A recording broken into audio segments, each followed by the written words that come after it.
I'm constantly looking at processes. Um, the reason why I'm constantly looking at processes, companies by and large are a history of inefficiency.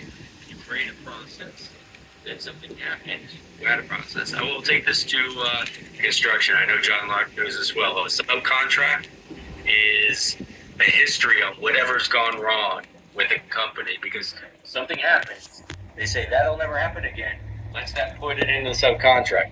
So then all of a sudden a 5-page, a 10-page turns into 20-page, turns into 30-page, turns into 50-page. And then the company eventually says, oh, we got to do a short form subcontract because we need to pare this down. What happens with companies is you start out with a process, then something gets a hiccup, you add to the process. Constantly look at your processes and how you can be more efficient and get rid of processes that no longer add value to it. I hope that makes sense. Don't just keep adding, start cutting away. For some of these, which AIs I think can help out a lot. Companies often use a client relationship management system, a CRM system. I personally have been with 3 companies and the CRM has failed at every company. And the reason that is because no one wants to take all the relationships, put it in a sort of database. It's great for a database, but every time you call somebody, then you got to log in the computer, you got to update, you got to put the information. It never works out because it always bogs down. So what happens, what I've learned is I've actually created other processes to streamline that when I'm pulling in a team to go, say, target a potential client or a project. We are using other tools that allow us to be much more nimble. And then things then at a certain point, when it makes sense, gets valued in. If you're not looking at the chat, people are throwing in good virtual assistant companies and other things. So good sharing of information because the value of these sessions aren't just speaker to you, it's from you to your peers. Now, number 7, understanding the goal. Well, on a micro level, you want to understand the goals and objectives for the task in hand. Typically, for a lot of your businesses, you're one aspect fitting into the bigger project. Well, you have to really understand what the aspect of your business, what your task is. Then you take it back to the big picture. Why does it fit in a hole? If somebody, is building a school, I'll take the school district. The school district's not in the business of building schools. I'm in the business of working for the school district, but the school district is not in the business of building schools. They're in the business of educating kids. And those education happen at certain times. You're not turning over a school in October. No district, nobody wants a school in October that's ready to go because students start in August. So understanding how the big picture and why that project's doing. Almost nobody, if you're construction related, almost nobody does a construction project because they want construction. So you're getting employed, whether it's security, whether it's cleaning, whether it's glazing, you're employed because that project is there to serve a function. And if you understand why that owner is doing that function, then you end up going. So some things, I guess I figured this was coming. I guess it was just in my mind. So what's the main concern? So it's ready for school. If it's a multifamily, guaranteed that developer has that pro forma that says, I need people in beds at this time because it's a financial project. And for those who don't know, multifamily jobs aren't just a place for people to sleep. By and large, for the developers that are doing it, it's a financial deal more than anything else. All right, that one is pretty straightforward. So in time, we're going to move to number 8. Adjust your work processes. And this goes into what we were just talking. Be willing to adapt. Within a certain range, you don't change your business. You fundamentally are who you are. But don't be afraid to adjust your workplaces to meet those needs. Be flexible. If you're communicating, that's how you can make that work. If you're communicating with your owner, if you're working with a project management team, a project manager. If you communicate with that project manager, they will work with you to help make success happen.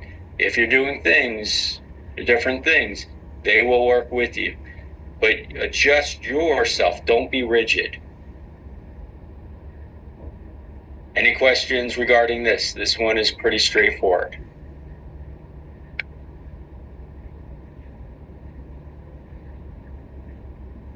All right.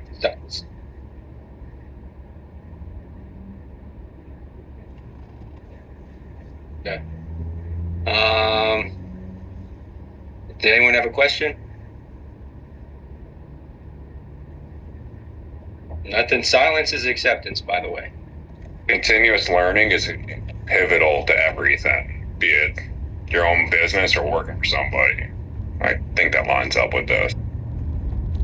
Yep, that definitely does. That definitely does.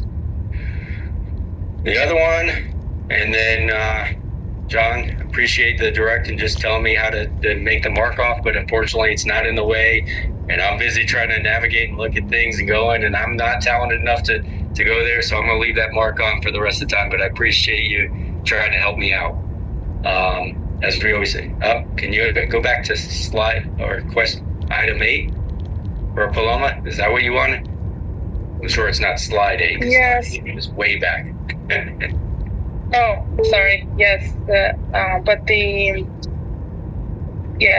that one. Yes. Thank you. I'm just going to take a screenshot. No problem. You're going to get this, but no.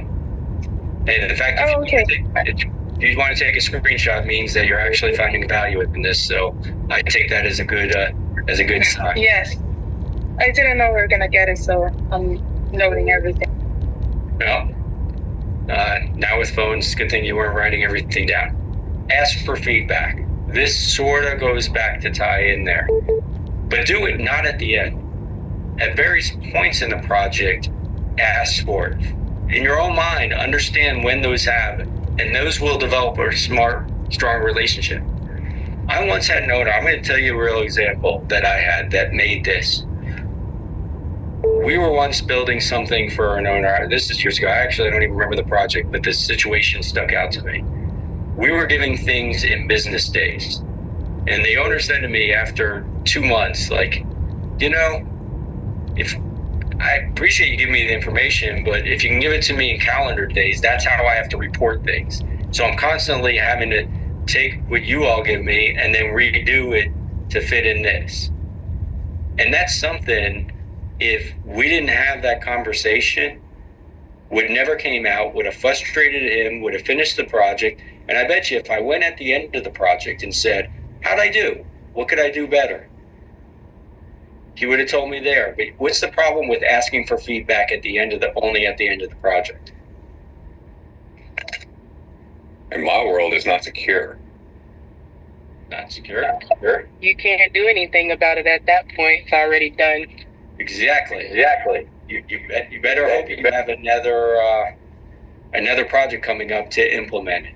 Because at that point, whatever negative you get, so if you set different milestones and put it in there as touch points, then you can get that feedback that will allow you to go back to the other one. Will allow you to adapt your processes to better serve your clients. And if you notice, go through this. I keep going back to the first person that said, make more money. The whole idea is not to do it in a way that makes you efficient and effective and not just cost you money. So these type of things, if you ask for that feedback and you adapt your processes to match, it's probably just small adaptations that don't really matter, don't affect your overall process. And now all of a sudden you strengthen the relationship, you strengthen the project. And now think about that hotel example. The whole hotel example means now all of a sudden you've got that feedback, you can now satisfy that client, and you will get a stronger relationship from that. Any questions? Would you say that having open communication, going back and forth, actually increases the requirements that you gather? And obviously, requirements, in my opinion, are more important than processes at the end of the day. Requirements are. I say they go hand in hand, because the requirements are the expectations.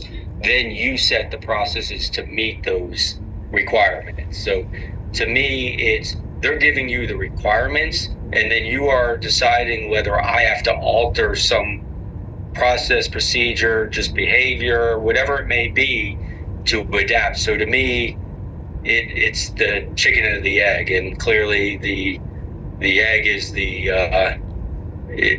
chicken is the requirement, and then you decide how to make the egg. And I totally screwed up that analogy anyway, so forget it. It was good. We finally figured out what came first. I'll say this, like I said, I'll laugh at myself plenty of times, but you ever go down a part where you're just sort of